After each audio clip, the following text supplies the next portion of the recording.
We are joined today by Diana Buttu, lawyer, former advisor to the negotiating team of the PLO, Palestinian citizen of Israel, fierce feminist lawyer. We love a litigious Palestinian queen. In 2021, we saw both Human Rights Watch and B'Tselem, which is an Israeli human rights organization, break through and say, actually, it's apartheid from the river to the sea. And this is echoing what Palestinians have been saying. As good as the Amnesty report is, it doesn't go far enough. One of the main reasons Palestinians were pushing for this label of apartheid is because of the ramifications. It pushes for boycotts, divestment, sanctions, and it's a crime against humanity. This is the result of many, many years of hard work on the ground, and that we continue to push even further until we get what we want, which is Israel to be held accountable and our freedom. Hello and welcome to episode 45 of the Palestine Pod, the weekly podcast where we break down the latest headlines dealing with Palestine from all over the world and bring you stories, commentary, and interviews with the aim of supporting the Palestinian struggle for justice and equal rights. I'm one of your hosts, Lara E. You might know me from Instagram as @GazanGirl, and I'm joined by my co-host, Mikey B. What's up, y'all? Mikey B on TikTok, Michael Schertzer on Instagram, and you can call me Mikey Intifada if you believe firmly that international law is anti-Semitic.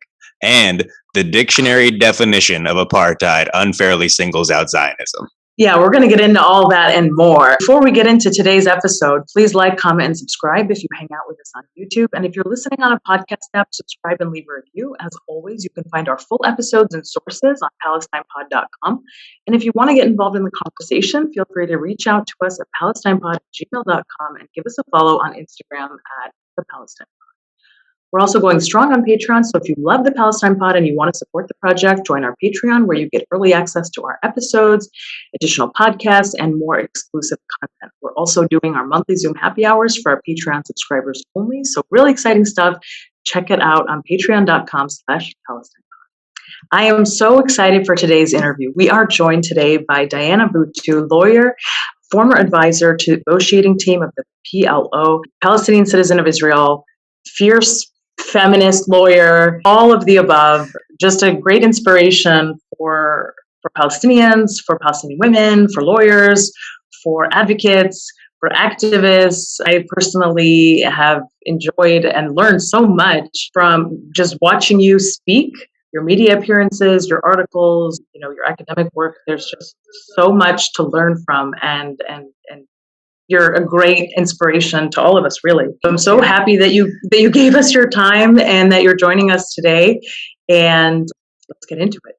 Yes. Thank you both. That's very kind of both of you. Thank you. We love a litigious Palestinian queen. Thank you. All right. Thank you.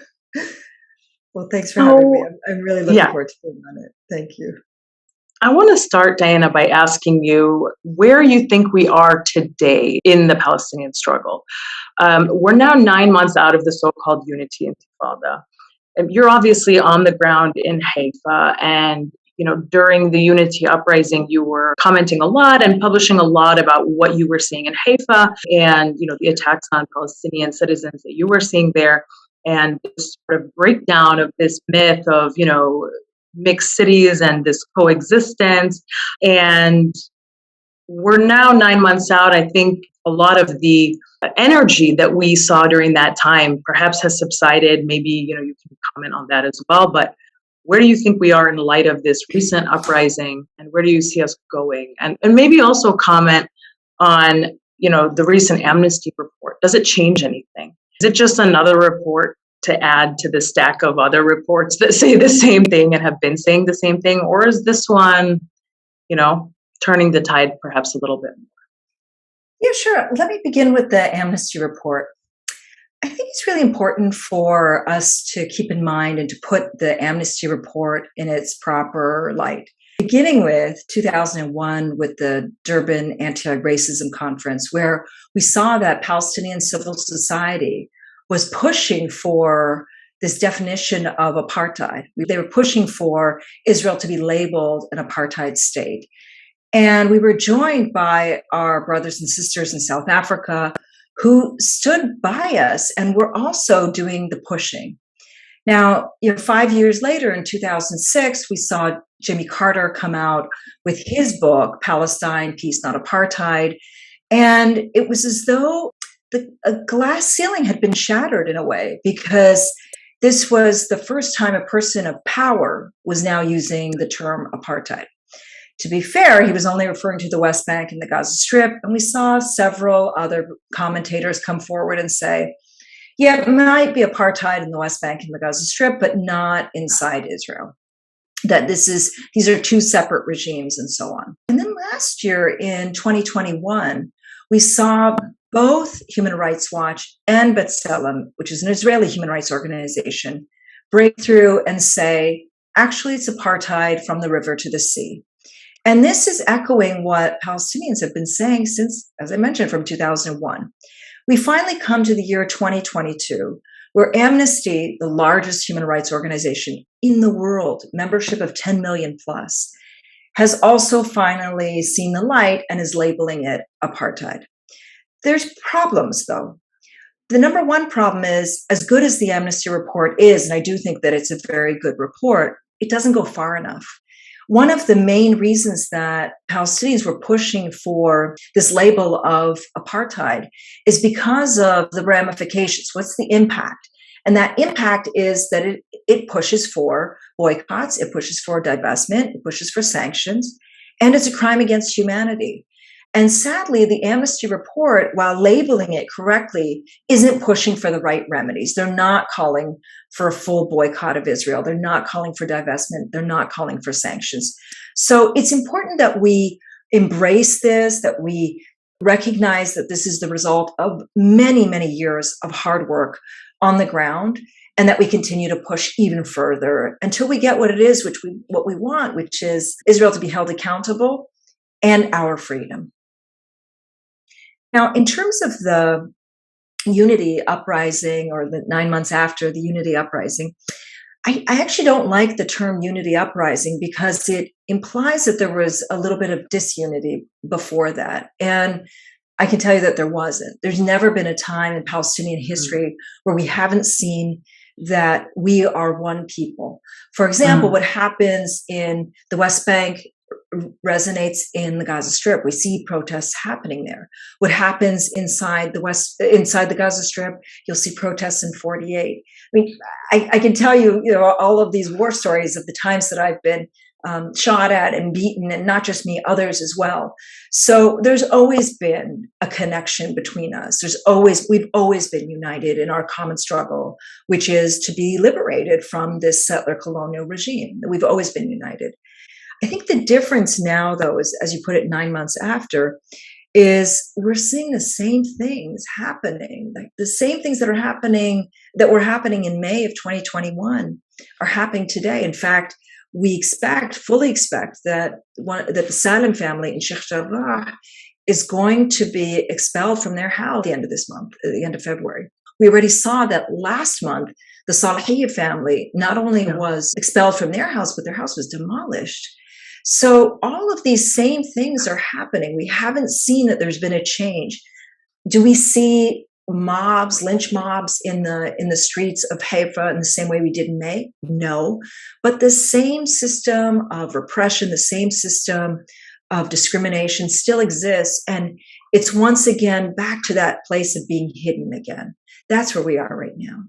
Never know when the boys will get together, run down the street, and scream death to Arabs, right? Could be any time. It could be any time. It could be any time. That's exactly the point, Michael said. It could be at any moment. And you live here with your what is the expression? Your hand on your heart, just waiting for that moment where anything can incite, anything can lead to them doing whatever it is that they want, and the police are always on their side. That's the problem. Here we are, 9 months later. There haven't been any indictments against the people who dragged people out of their cars and smashed their heads on the ground. And it's absolutely absurd what it is that we're living through here.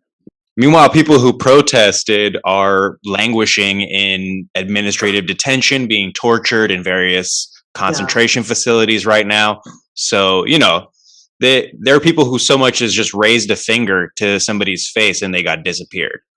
Absolutely. There's still, and the other way around, like Palestinians, there's still cases pending against many of the Palestinian protesters.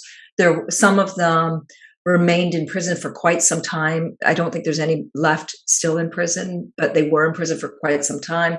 And again, it's like this, this uneven system where I'm just talking about people inside 48, not even in the West Bank, where we saw that when it came to Israelis who were attacking Palestinians, they got off scot-free, whereas Palestinians who were engaging in protests were thrown into jail with charges still pending against them. No charges are pending against any of the Israelis who harmed people, who physically harmed people and brought them within inches of their life. Now, on the other side, in the West Bank, yes, of course, there are more than 500 Palestinians who are still under this system of, it's got the weirdest name, administrative detention. Like it sounds so sanitized. You administer a detention. What is that administrative detention? It sounds like you're you're doing a bunch of paperwork, like in a back room. Like it's so sanitized, but there's nothing. It's not. The name is sanitized, but there's nothing clean about it. It's people being arrested, most often in the middle of the night, in front of their kids, and taken out and thrown into jail without being charged with anything. And this can go on for up to 6 months. It can be renewed indefinitely, 6 months at a time. I personally have friends who lived in prison for more than 11 years on these fake charges under this fake system of, administrative detention. Again, the sanitized word. Yeah. I want to go back to one of the things you said about the Amnesty report. You said it doesn't go far enough. When I looked through it, one of the things that I noted was the fact that it doesn't go far enough on understanding the causes for the apartheid system, the ideological underpinning and the foundation, which is Zionism. In fact, the word Zionism appears I think maybe even a couple of times, but it's not at all a focus point. So you have this entire report about an apartheid system, but no understanding of why this system even exists in the first place. Correct. And I wonder if I could get your thoughts on, how important it is for human rights organizations to make that statement, to go that far and to talk about Zionism the way that, the UN did in the 70s as racism, to come out and say it very clearly that Zionism is racism. Zionism is most definitely racism. As a victim of it, and my parents being victims of it, it's most definitely racism. I think their problem was that they are always playing this game of what's going to be considered acceptable versus what is not going to be considered acceptable. Where can they push? Where can they pull? It's all these silly calculations of where does this work strategically? Where does this not work strategically? At the end of the day, for me, yes, I think you're right that they didn't go far enough. But my bigger problem with not going far enough is not just the labeling of it, but here you are, you're laying out a whole regime and you're calling for the dismantling of only the ending of home destructions. That's it, really? You're not calling for the end of the regime as a regime. You're not calling for the end of the apartheid system as an apartheid system. It's like they're picking little pieces of Israel's practices and just saying, let's just end those little practices, as though if you just end those little practices, it will end the problem of Zionism. And it won't. That won't. Yeah. It's got, the whole system has to be taken head on, which is why I think it was really important for us to take this and push it further and say, we need to boycott, we need to divest, we need to impose sanctions, and not on this fictitious green line basis that some things are kosher and other things are not kosher. Like if it happens to be east of the green line, it's not kosher, but if it's west of the green line, then it's somehow kosher. I think one thing that becomes clear in all of these reports is that as much as they don't want to say it, what they're effectively saying is that there isn't any part of it that is clean. It's all interrelated. It's all linked, and the colonization of the West Bank and the apartheid regime that exists in the Gaza Strip is simply an extension of what exists inside 48. I think it's interesting you say that they're doing these sort of, like balancing. They're sort of balancing what might be acceptable, because for Zionists, nothing is acceptable. No amount of criticism of their system of repression is acceptable. It's not like they welcomed the Amnesty report with open arms because it didn't attack Zionism or the settler colonial nature of the state. So I always think that's interesting, because it's like, if you're going to come out and publish this hundreds and hundreds of page report, well then, do it a service and actually say what's happening. It's not secret that Zionism drives, the formal, the codified discrimination and repression that exists across all of, Palestine. So I found actually the response by the Israeli government pretty hilarious. And I thought, really, you've had 21 years. You still holding on to those same talking points? Like, you haven't refined the talking points over 21 years? 21 years. That's a long time. You couldn't figure out a new talking point. You really got to respect the dedication, because it's like they are dead set on one strat. It's like a quarterback who only knows how to run the ball. Like they are every single time running it up the middle. It doesn't matter how much we've, become aware of their strategy. It's absolutely hysterical. And part of the problem, Lara, is that Amnesty in many ways caved to them. They were afraid. Yeah. And you started seeing this backpedaling of the report. Let the report speak for itself. And if anything, you can have people come and say, look, this didn't really even go as far as we wanted it to go, but here's what we have. And instead they started backpedaling and backpedaling and backpedaling. And it became somewhat comedic to watch it in the end.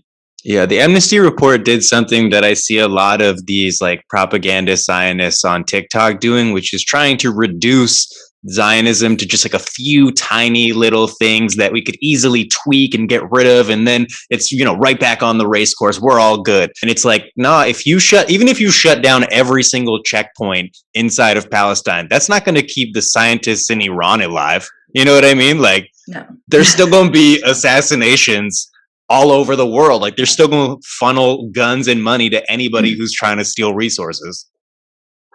Yeah, and this is the amazing thing, is that many people have reduced the occupation. They've reduced this apartheid to the idea of the physicality, that it's somehow about settlements. It's somehow about checkpoints. We lived under a Zionist regime before there were any checkpoints. In fact, there were no checkpoints before the Oslo peace process. None of them existed. The idea of settlements is, again, there was an apartheid regime that existed between the years of 1948 and 1967. It didn't click in 1967 with the construction of settlements. It's a whole body. It's a whole system of privilege, of Jewish privilege over Palestinians. And it's only when we recognize that the root of that and dismantle that we can move forward. But you're right, like they're looking for these, like Ro Khanna, the U.S. member of Congress. Oh yeah, oh God. That Palestinians need fewer checkpoints. Hey, no, actually need no checkpoints. But it's again this reduction. It's just reducing it down to these small little physical elements.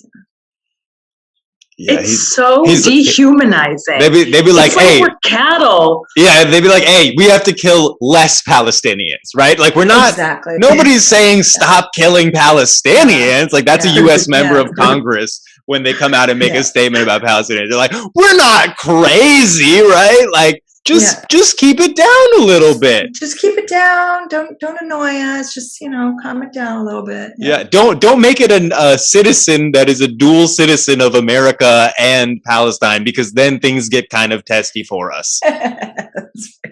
Yeah.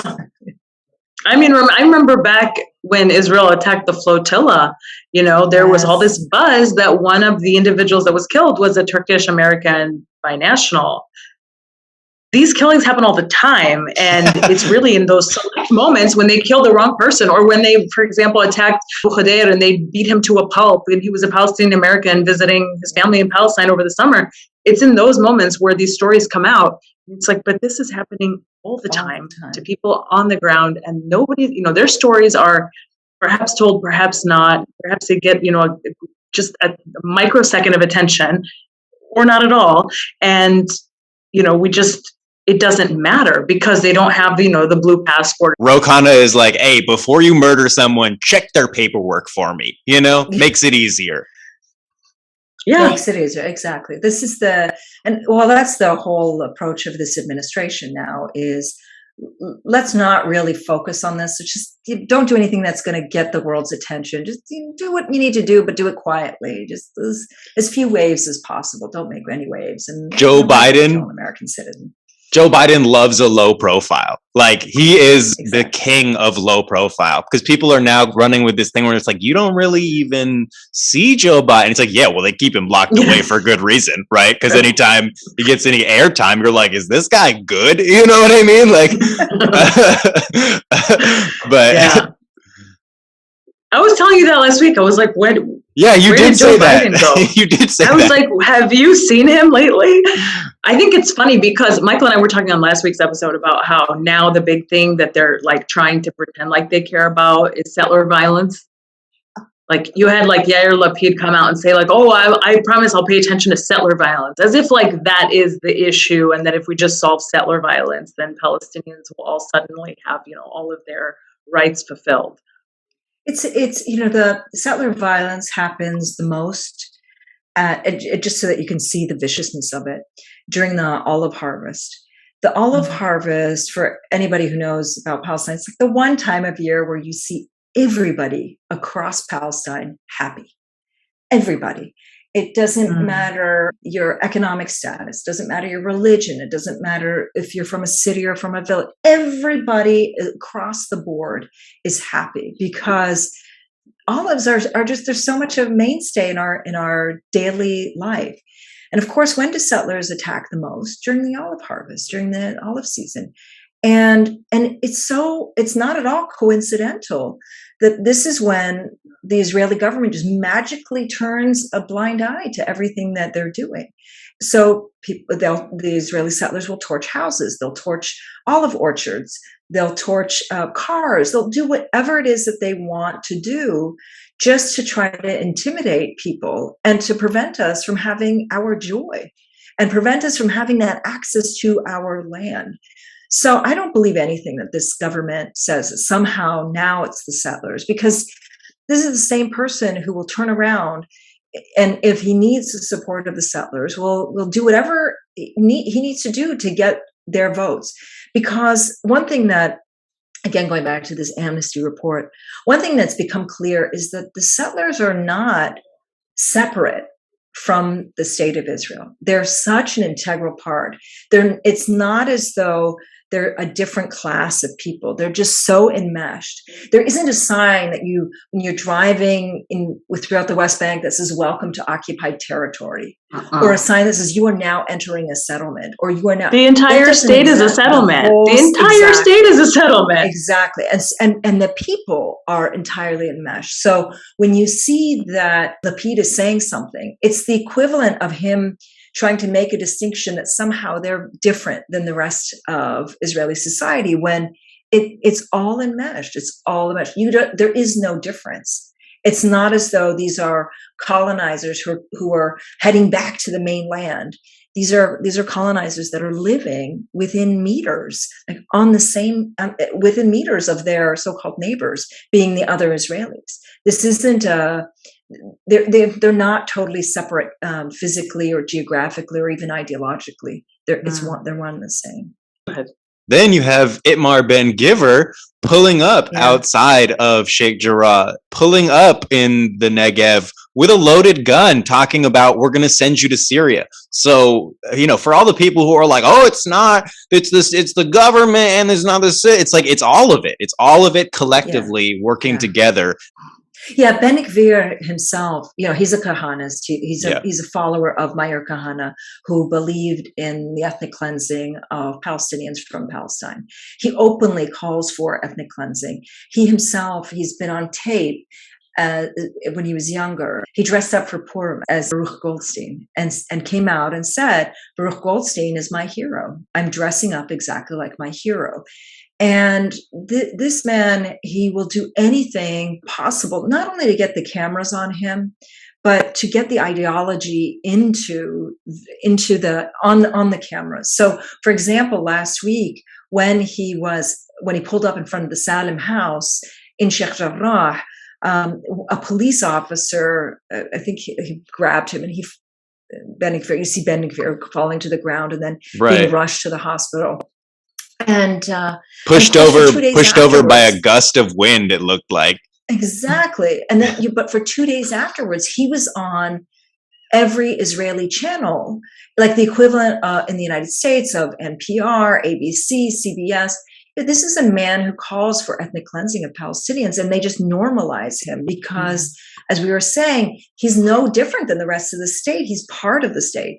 Now, the funny thing to that story is that the two doctors who treated him in the emergency ward are two Palestinian doctors, Always. Ahmed. So I was just thinking to myself, oh, how delicious that he rolls up into the hospital, and Hamid and Ahmed are the two who are treating him.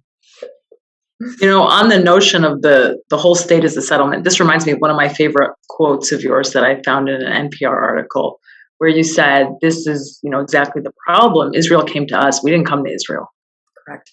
Absolutely. And it's like, nobody has ever so succinctly described the entire history of, the last 100 years of the Palestinian struggle for justice, I think, as well as you did in that quote, which is that we were here and then all these other people showed up and then they imposed their system of, racial domination and segregation and discrimination on us. And that's it. That's the story.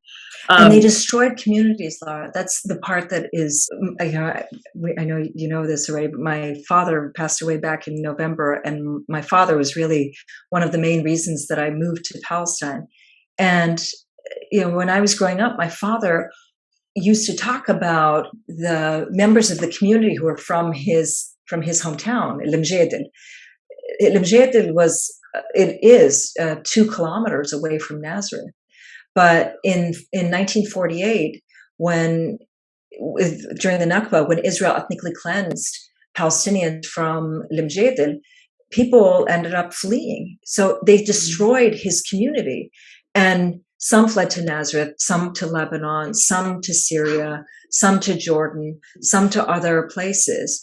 And my father, until practically till his last breath, kept always reminding me not only about the land that we have in Limjadil, but about the community that was destroyed and the people that he lost. So at one point, as my father was in a hospital in Haifa, his last few days, there was a nurse, a nurse named Tariq Lubani. And my father looked up at him and he said, Lubani, Limjadil? And he said, yes, of course, Hamid, of course we're from Limjadil. And he said, I know I'm in good hands then.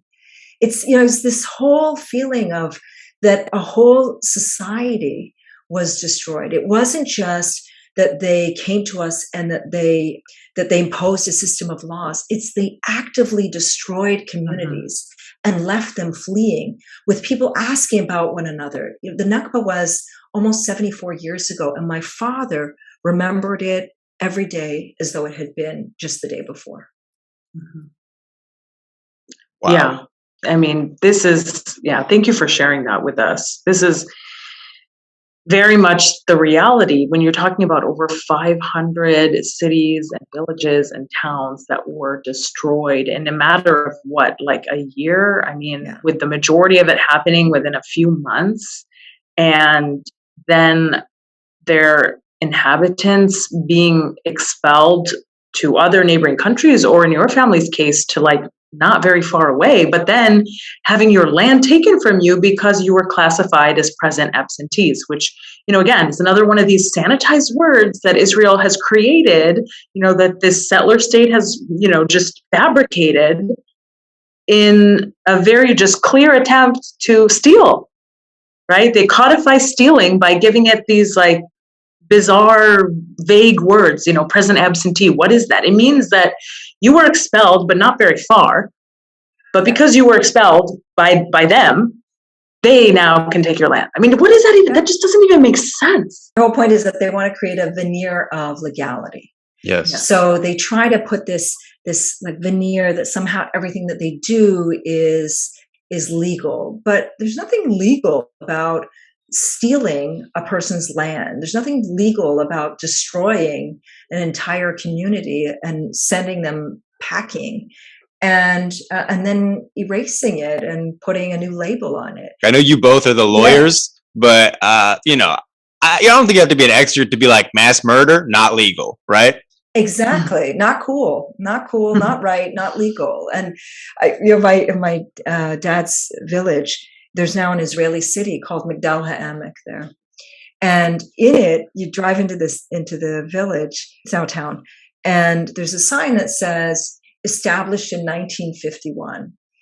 So, and I always think, how do I break it to them? How do I let them know? My dad was born in 1939, and his father, who was born in the 1800s, was from a negotiator. And I don't know even before that. But this is what Zionism is all about. This is what they're all about. And so for them, just by putting up a sign that somehow was created in 1951, to the people who are living there, the Israelis living there, they think, oh yeah, this is something we created, not something that we demolished, destroyed, expelled everybody, and destroyed a community.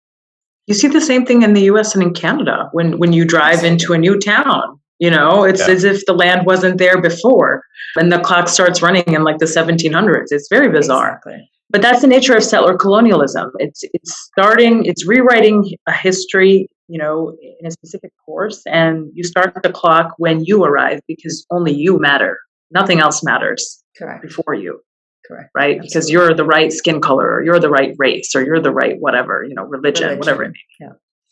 Their relationship to the law is very interesting, right? Because on the one hand, they built up this literal apartheid wall full of lies and legalities. But at the same time, they are like, the law doesn't apply to us, right? Like anything we do is legal because of either the Holocaust or anti-Semitism. It's an insane strategy that if ever argued in front of a court, I feel like would probably lose, right? And that's why they've been so effective at keeping things out of court, right? Absolutely. Michael, one of the cases that we're seeing right now is the Salmon family in Sheikh Jarrah. And all of the cases that are happening in Sheikh Jarrah, at their core, they're all about, or the claim is, that these properties were owned by people who were Jewish before 1948. And so now their descendants are requesting the land back. Okay, makes sense on one level. But then the flip side is, well, shouldn't these same families who can actually see where their houses are and can travel to their land, shouldn't they also be given their houses back, their land back? And that's when the courts say, oh, no, it doesn't go that far. No, we can't. That would just create chaos. So it's that same idea that the law applies for their benefit, but not to their detriment. They argue for the right of Palestinian return in that case, right? Their attorney generals wrote, that's exactly what one of the responses was. Let's watch out here because let's see where the logical conclusion is. The logical conclusion is you're asking for one group to be compensated and another not to be.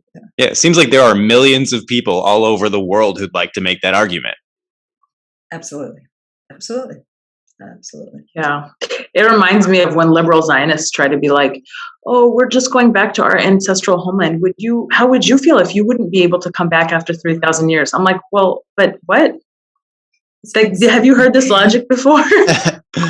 Yes. It's like, you can't argue with them on the basis of logic because there is none. That's it. So it's a totally illogical, irrational viewpoint, and so they try to argue with it, but then when you just shrug your shoulders and say, really, it just, the whole thing crumbles. Like Malcolm X said the exact same thing, that their argument has no basis in logic or in religion. Yeah, yes, exactly. Yes, absolutely. Good reference, Michael. I read in your IMEU bio, you said, quote, I had mixed feelings about negotiating. There is a structural problem when Palestinians negotiate with Israelis. It's like negotiating with a gun to your head, where the people under occupation have to negotiate their own release. So as a legal advisor to the Palestinian Liberation Organization, you were someone who was very close to the negotiations from 2000 until 2007. What are some of the most egregious interactions that you can recall from the Israelis during those times? Oh gosh, Michael, this is like you're opening up the can of worms. I know, I'm so sorry. Oh no, it's the where do I begin problem. Yeah. It's not the trauma of it. I hope I've gone past it, but it's the where do I begin? Where do I begin? All right, so I'll tell you a few of them. All of the negotiations were conducted in two places. Either they were conducted outside of the country, so overseas, or they were conducted in Tel Aviv. And for Palestinians to get from Ramallah or from Gaza, because there were some negotiators who were based in Gaza, to go to Tel Aviv, or even internationally, you have to go through checkpoints.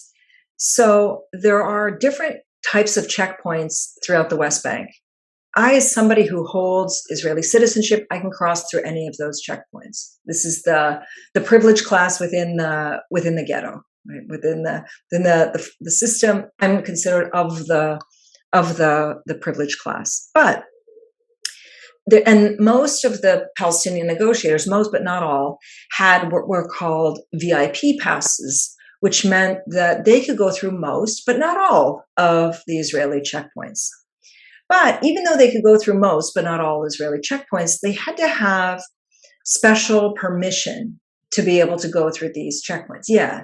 So you're considered a VIP, but then you need an extra permission to be able to go through these passports. Yeah. I mean, very Disneyland of horror, like fast pass vibes. Like exactly. If this isn't like just looking totally dystopian to you, then there's something wrong. Right? But anyways, this is the system. So one day we were leaving from Ramallah, and we were not going through the regular checkpoint, which is called Kalandia, big, massive checkpoint. But instead, we were going through a checkpoint that is pretty much for Israeli settlers only. Israeli settlers, Israeli citizens, and it's called Hizma. And we were stopped at the checkpoint and pulled over. Now, the soldiers who pulled us over, 18, 19, 20, something like that.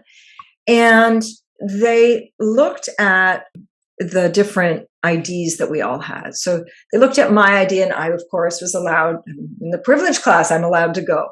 They looked at the IDs of the two other people who were with me. One of them had a VIP pass, and the other didn't have a VIP pass, and suddenly said, no, you can't go through this checkpoint.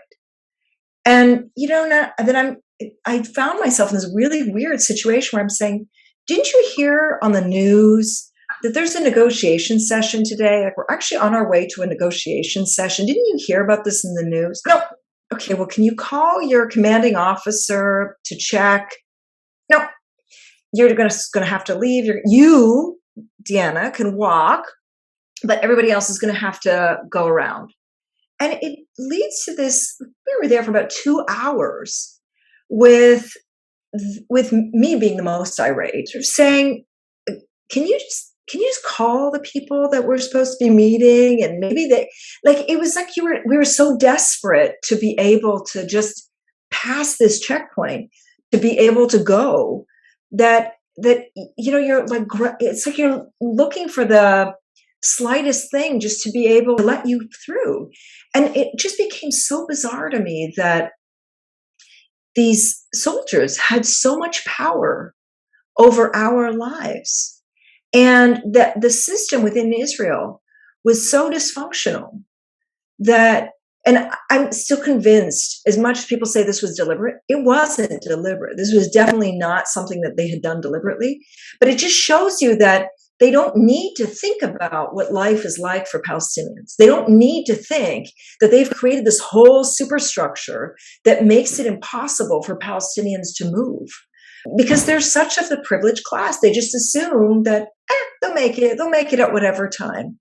And that's it. And so it's just, that was one of the ones that annoyed me the most, because it was exactly, you could see just how an 18, 19, 20-year-old was lording over us, was commanding our lives and our ability, even when we were supposed to be going to do, quote unquote, peace negotiations. That was one. It sounds like you had to negotiate on your way to negotiation. Exactly. That was exactly. And it was, and here we were on the phone with, at the time, the Prime Minister's office. Can you reach somebody? Can you this? And they'd say, just tell them that you're going to this negotiation session. Like, ding dong, I already did. Why didn't we think of that? At one point, just thinking, really, you just, and we were sitting in the car, and the newscast came on. And there's a top of the hour newscast. And I deliberately turned it to the Hebrew one so they could hear that there was a negotiation session that was happening. But it just, the radio is like, Palestinian negotiators don't show up. Exactly. They're late to negotiations. Clearly, they're not serious. Can you believe that 18-year-old, not a student of international law? Personally, I'm shocked. Oh, this is an aside, but I find it really interesting just how ignorant people here are. Like, they don't know Palestinians who live down the street, or much less the Palestinians who are living in cities that they're occupying, or next door, or whatever it is. It's just it's so foreign to them. So for them, it was a very mechanical, routine job. You look, do they have this ID? Let them pass. If they don't have them, don't let them pass. It was just so, it just so shows you how they have the privilege, they have the luxury of being ignorant. Dumb people, far easier to manipulate. You just go red light or green light. That's it. Exactly. Another story was, this was also ages ago, and we were looking at a number of different, we were looking at a map of the West Bank, and at every negotiation session, the Israelis would draw these maps of the West Bank, and they would, like, move a line here and move a line there. It was so, it's just like, when you're doing the graphics, you can just move your little line here and there. But again, this privilege that they don't realize within those, wherever the line is moving, there's Palestinians living there. There's a village here and a village there. In fairness to them, they're not so great at drawing in the lines, right? Yeah. Kind of slow, a lot of them. So here there's a map that they had, and they were drawing the area of that part of the West Bank that they wanted to take. And it was, to understand the way that it looks, the West Bank sort of looks like a kidney, this. And there's a part where there's an Israeli settlement right smack in the middle of the West Bank called Ariel. It's one of the largest settlements. And so you see this guy like come with the line and swoop over all the way to Ariel, and then all the way to the Jordan Valley, and then swoop back, right? So it's like, now the kidney is divided into two pieces. And I looked at him, I'm sure I had the look of like both perplexed and disgusted at the same time. And I said to the guy who was drawing the map, who was supported by a lawyer, I said, I'm not understanding. Why'd you draw the line like this? And he says, totally like plain face, Ariel, the settlement of Ariel. I said, well, screw the community of Ariel. I don't care. They came to us. We didn't come to them. And he looked at me and said, no, that it doesn't work like that. And I said, well, how does it work? And there was an Israeli, he's, by the way, somebody who considers himself part of the left. he turns to me and he said, and I said, on what basis of international law are you asking for, are you drawing this line, asking for this deviation? He looks at me and he says, international law. He said, we'll respect international law. It was just, we'll respect international law when we're forced to respect international law. Yeah. And until that time, it's just us together in a room. That was it. And again, it was one of those whoa, yeah. That is terrifying. Again, the way you just said that. Yes, and it was terrifying. And this is somebody who classifies himself as part of the left. What is the left? I keep hearing about this Israeli left. Like, what is that? Like biodegradable bullets? I'm very confused. Exactly. The left. There is no left. There is no left. There's a very small, dedicated number of activists who are anti-Zionist, who push, who work, who not just show up to protest, but organize them. They stand side by side with us. They know that we're leading. They're there, support, who put their bodies on the line. But they're few in number. Yeah. And I personally know a few of them. Yeah. Exactly. I'm sure we both know the few that exist. And that's it. Otherwise, they gauge left on the basis of right. Yeah. So the further right the country goes, then the further to the right the so-called left goes. And so that's what gets gauged as being left wing in Israel. So Yair Lapid is considered a left center. That's crazy, because most people just consider him a fascist. I consider him a fascist. Exactly. Absolutely a fascist. Yeah. Crazy to me how, on the one hand, it really is this impunity which drives so much of Israel's land theft and the continuance of this system. And, on the other hand, you see Israel creating its own national laws to suit and to serve the purpose of this land theft. So, like you said, they're hiding behind this veneer of legality, but it's only laws that they make up, which are in total contravention with all the other laws that everybody else, agrees matter, right? International law. And then they say, no, we don't follow international law. We follow the laws we make up. And the laws we make up call for discrimination and segregation and racial domination.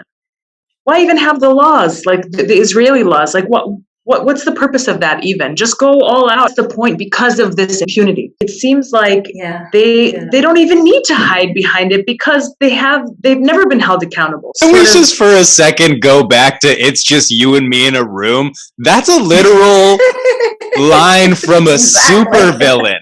Like if that was in a Hollywood movie, I would be like, that's too much. Like you overwrote the villain. But that's a literal quote. That's exactly my point, because when it comes down to it, it's just them and their whims. Maybe in public they're trying to hide behind their own laws and make it look like there's a process, there's a system in place here, and that might confuse and fool some people. But behind closed doors, it's just whatever they feel like. It's just made up. It must be a very bizarre dynamic, because you're like, you don't even know what to stand on. It's like, whose line is it anyways, where the points don't matter and all the laws are made up? Here's some legal examples.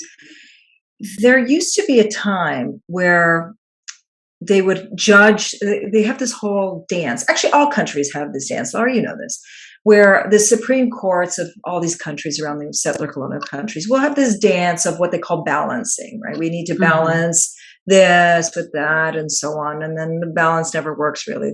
It doesn't work. It's just a way of using words to justify whatever it is that you want to do. There's no real balancing, because it can go one way or the other based on the facts of the case. A couple of cases that came out that were really fascinating, where it's exactly this point where you say to yourself, well, why are you even bothering to pass laws? Like, why don't you just say, people who are Jewish get all of this stuff. If you're not Jewish, good luck.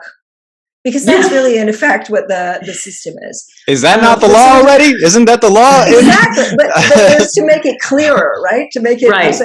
And one of the ways, so there was a couple of cases. One of them was there was a back in the 90s, there was, when they were doing all of this balancing, oh, we need to balance this and balance that and balance this. Some people tried to challenge all of the settlements. So instead of challenging settlement by settlement or land takeover by land takeover, there was a big challenge that said, can't we just challenge all these settlements? Like, aren't they all illegal? Hello. And what's interesting is the court came back and said, no, we can't touch that. That's a political question.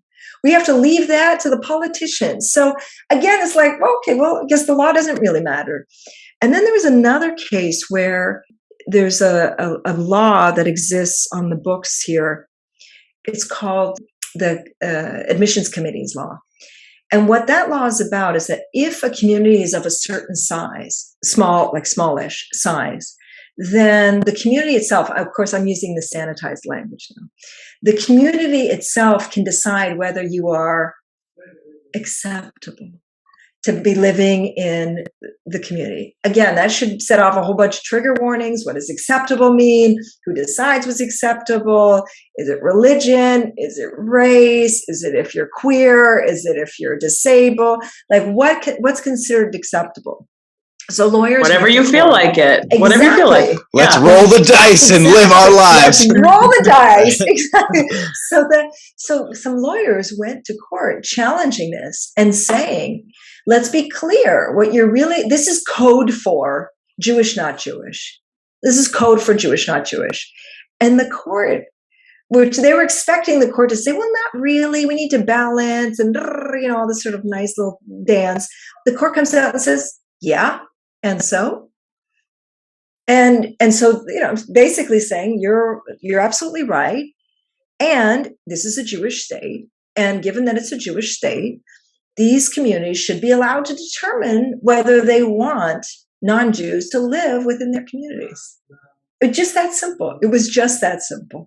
So laws began in this way, Lara, where they tried to make it look as though they had this veneer of anti-discrimination, but it's now morphed into a place where who needs to hide anymore? It's all out in the open anyway. Discrimination is the law. You try to demand equality, but it's like, you can't, because there's no basis for equality in the legal system. Whenever Israelis are questioned in media or whatever about the status of, for example, Palestinian citizens of Israel, they'll say no, they have a great time. They're in the Knesset, and it's like, but you fail to mention the 60, 70 some laws on the books that expressly call for their exclusion or discrimination. They're in the Knesset. They can't be prime minister. It's great they're in Knesset. They can't ever be the president of the country. They're in the Knesset, but you've stolen their land. I'm sure they'll give back their Knesset pass if you give us back our land. I mean, we're good with that. I'm sure I can speak on behalf of all of them to say we will give up the Knesset if you give us back all of our land and all of our rights. We're good. It's such a weird argument to be like, hey, you are systematically discriminating against a group of people. And then their response is like, nuh-uh, we've got doctors. Like, yeah. What? That's exactly. Yeah. Yes. Yeah. No. We let them be in parliament. Yeah. We're not that bad. Yeah. We let them be in we let them inhabit this little space where they can make no impact on anything. Even that phrasing, like, we let them be this or that, is so, like, you clearly dominate the entirety of their existence, right? You are admitting it in saying we let them be such and such. You pretty effortlessly embody the intersection between academia and frontline activism, something that we so rarely see from people who are usually a part of either camp, but not both. Oftentimes, it's people who are like strictly academic and then they get kind of disconnected from the ground, or largely frontline activists who don't have access to the halls of government or academia. So how can Palestinians learn from the South African struggle where there was like a direct connection between both of those groups and apply it to the current occupation? That's a really great question. Thanks. One of the amazing things about the ANC was that they brought in different cross sections of society. So people from academia, from the grassroots, from from labor unions, from you name it. There was across the board.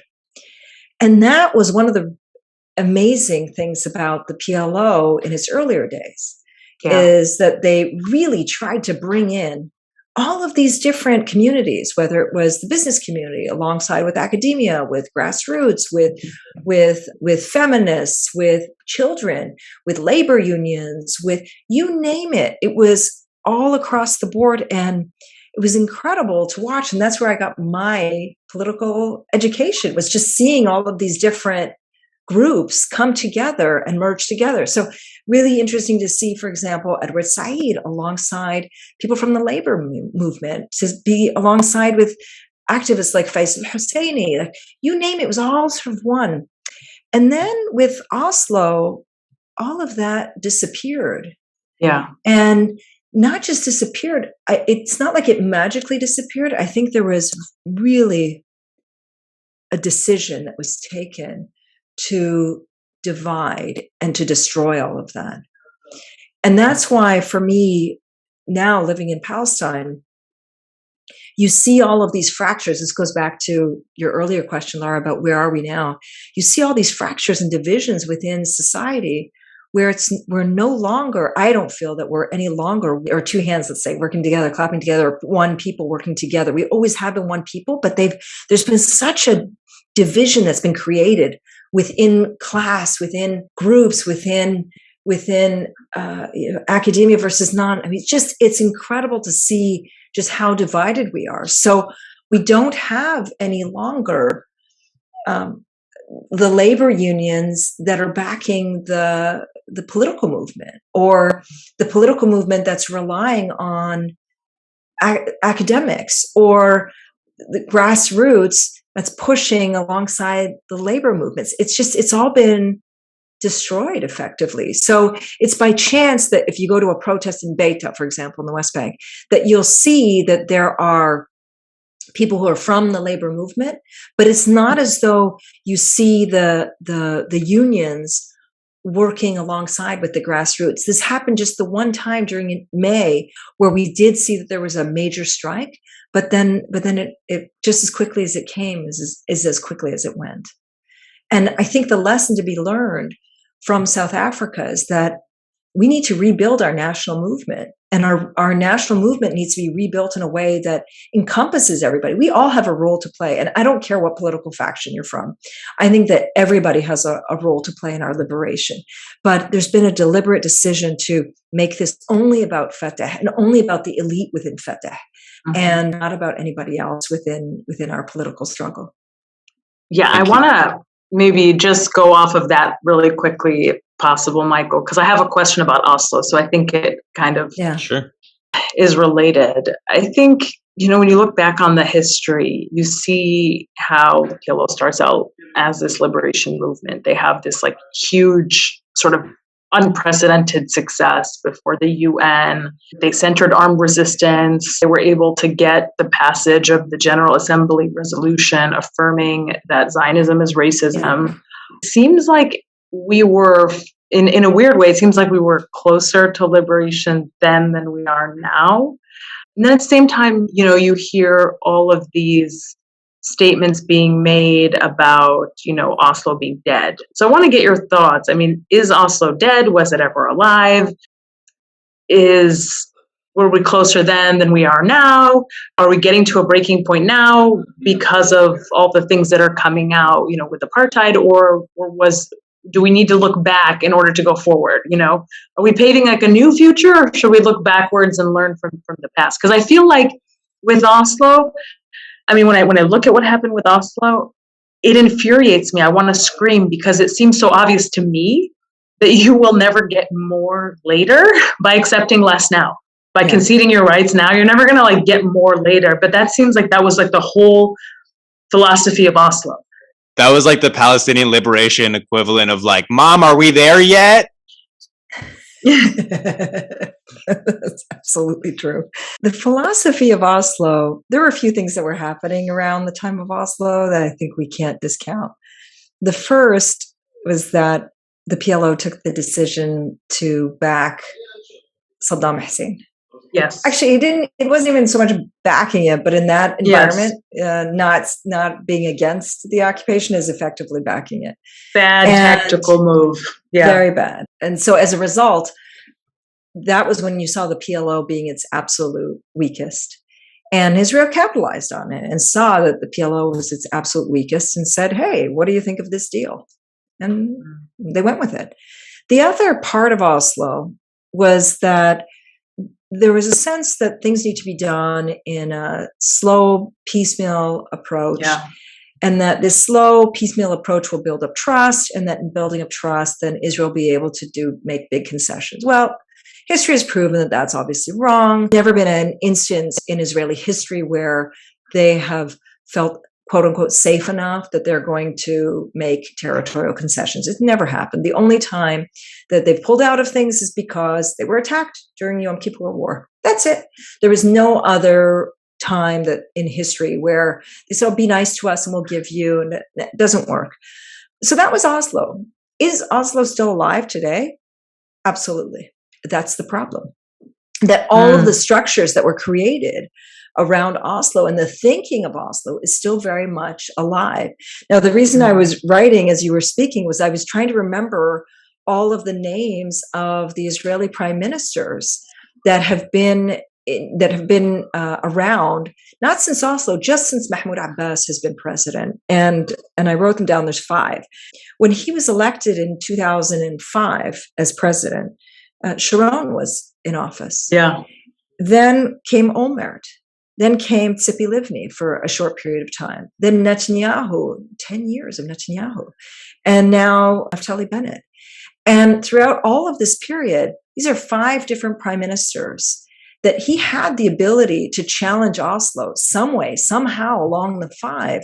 But instead, he has bought into this Oslo framework of keeping things quiet, making sure that Israel feels, quote unquote, safe, working on never challenging Israel's theft of Palestinian land, never challenging checkpoints, never trying to challenge them militarily.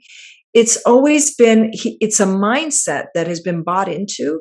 And Oslo is beyond more than just negotiations, it's well beyond that. It's the mindset that Palestinians are cordoned off into these tiny little spaces, all of their land that's around those tiny spaces taken. And this is a mindset, and there's a president, some fictitious person that we call a fictitious, powerful person that we call president, and so on. And that's the problem that still persists to this current day. It's that it's not as though it's dead. The peace process, the so-called peace process, negotiations, of course, are dead and will never be revived.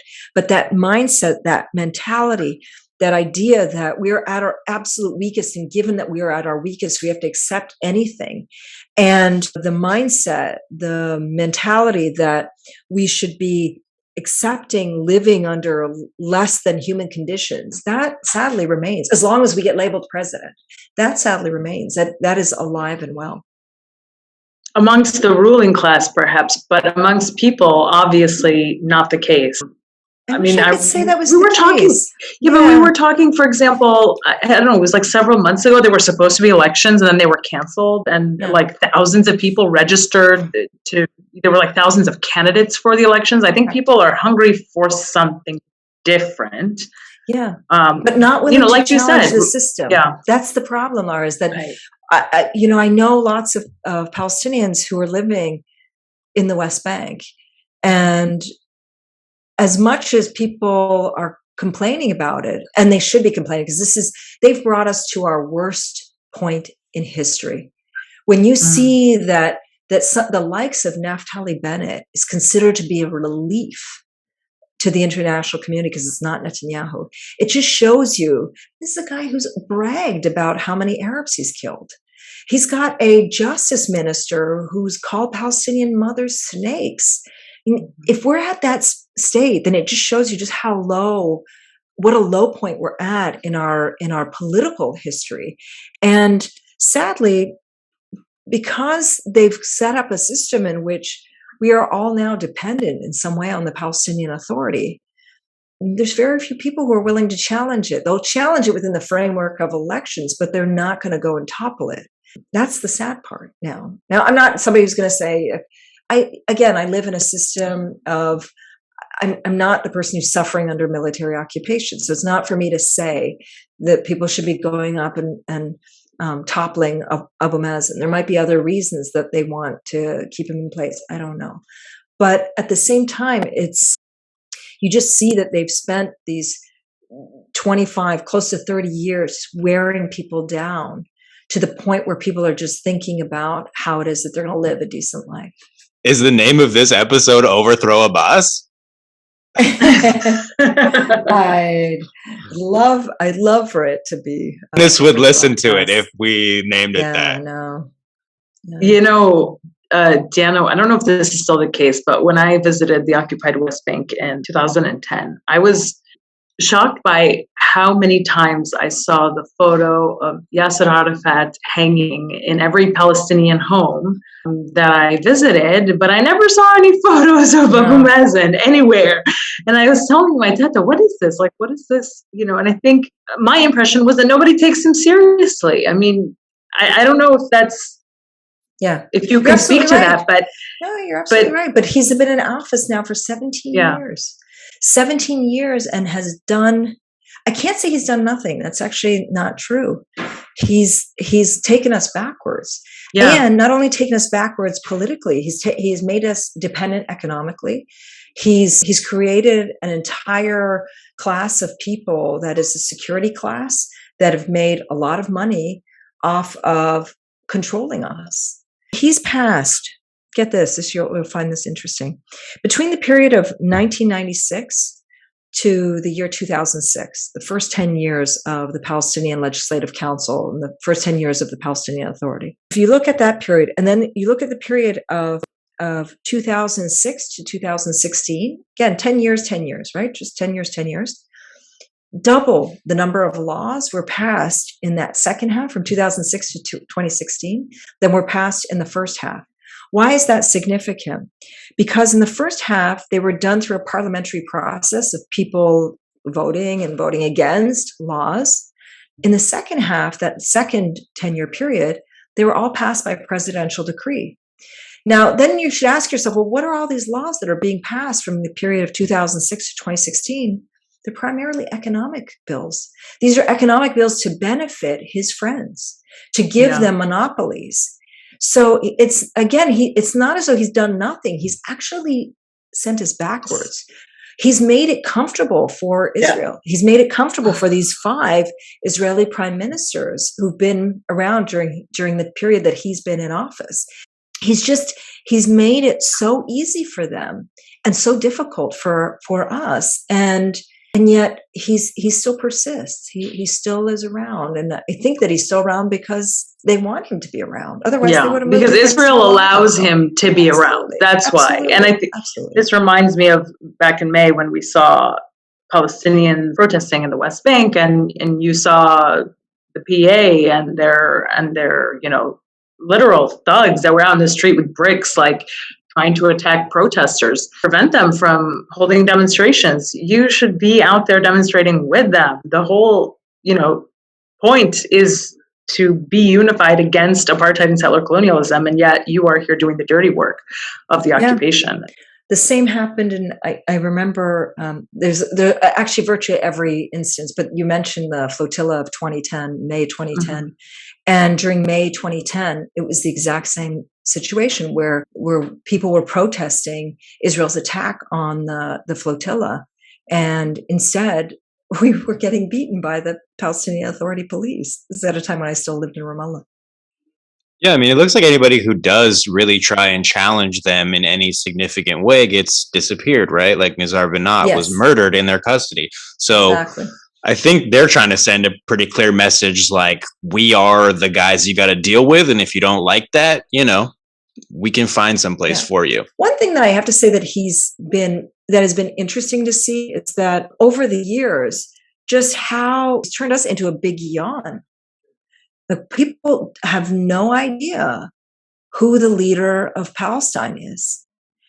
And it's just, and the Israelis don't care. And he just turned us into, we went from being one of the incredible things. A liberation movement. Exactly. We were a liberation movement. Arafat, you could go anywhere around the world and people knew who he was. Algeria, Black Panthers. Anywhere. He was welcomed by all people who were living that anti-colonial struggle. Anywhere he went, people knew. And he had a lot of problems. Yeah, this is, I don't want to, make him into. Sure. We're not, no, yes, 100%. But this guy has made us irrelevant. That's the difference. I actually remember one time I was in Sri Lanka and somebody was asking me, where you're from? And I said, Palestine. They had no idea. I said, Jerusalem? No. Gaza? No. And then I said, Arafat. Oh, of course. Yes. Of course. Right. Today, if I would have that same conversation, what would I say? What would you say? Like, Gaza, they would, if they didn't know Gaza, if they don't know Jerusalem, if they don't know Palestine, if they don't know, all of that is, he's sort of made us to a point where we're irrelevant. And it's so the opposite of who we were even 30 years ago, when we were on the verge of national extinction, because that's where we were. We were on the verge of national extinction. Arafat brought us back from that point. We could have been like any other of the peoples around the world who are still struggling for their self-determination. Arafat brought us back because unlike them, we were also displaced, erased, you name it. And Arafat brought us back from that point. Again, I have lots of criticisms of him. This isn't a sure. Arafat fest, but this guy hard to get tickets to. Sent us backwards. Yes, hard to get tickets to the Arafat fest. This guy sent us backwards. He's really sent us to a place where we're backward. Even Lara, this is, you'll like this, Michael. Have you ever tried to fill out an online form, like where are you from? When you those pull down menus. Sure. I have no idea what to write any longer. Right? There's occupied Palestinian territory. Okay. There's you'll never see Palestine. You'll see state of Palestine. So we actually skip a letter. We're up to S rather than P. Yeah. State of Palestine. Then, it's so confusing because he's turned us into, or sometimes you'll see West Bank and Gaza. Like we've just been so thrown all over the place by this leadership that doesn't have a consistent message or strategy for liberation. I gotta think that's by design, right? Like I'll attack it from two different angles. In one instance, look, Arafat is probably a hard act to follow, right? I've gone up after like professional comedians where I was like, damn, I'm gonna bomb. But on the other side, like the occupation murders anybody who could actually be like a viable leader. And so Abbas had to internalize those Zionist talking points in order to stay alive and also stay profitable and stay in a position where he could stay where he is. Where he could continue to serve as the president. But that's the problem, is that his goal is now to continue to serve as president rather than liberation. Oh yeah, that's it was the big problem. This was not an Abbas fest either. You know what I'm saying? No, I know it's not. No, the reason I'm mentioning this is because there was a certain point in my life where I had to make a decision of whether I was going to continue to work for them or if I was going to leave. And continuing to work for them meant, like, I could have left the position I was in and gone and had something fairly lucrative. And I just couldn't get to the point in my head where I said, I'm comfortable doing this, because the goal had shifted. It was no longer liberation. The goal was now survival of the Palestinian Authority, because what they had done is they had equated the survival of the Palestinian Authority with Palestinian liberation. And those two things are two very different. They're two very different goals. But for me, I had to go through this mental process and decide, am I going to continue on this one path of seeking liberation, or is it Or is survival of the Palestinian Authority, is that really the goal? And there's a lot of people who've taken that latter decision of survival of the Palestinian Authority. I'm not going to mention names, but we all know who they are. And I just couldn't imagine that this is what I was placed on this earth for. I think that's a great place to end. I don't ever want this to end. I want to stay on this Zoom call for the rest of my life. Thank you so much, Diana, for your time, your stories, your perspective. Thank you so much. Thank you so much to all of our listeners for listening to another episode of the Palestine Pod. That has been an episode of the Palestine Pod. Go ahead and check out our website, www.palestinepod.com. Follow us on Instagram at The Palestine Pod. Send us an email at palestinepod@gmail.com and check out our Patreon, www.patreon.com/PalestinePod. That's been another episode. Thanks so much, folks. Have a great day.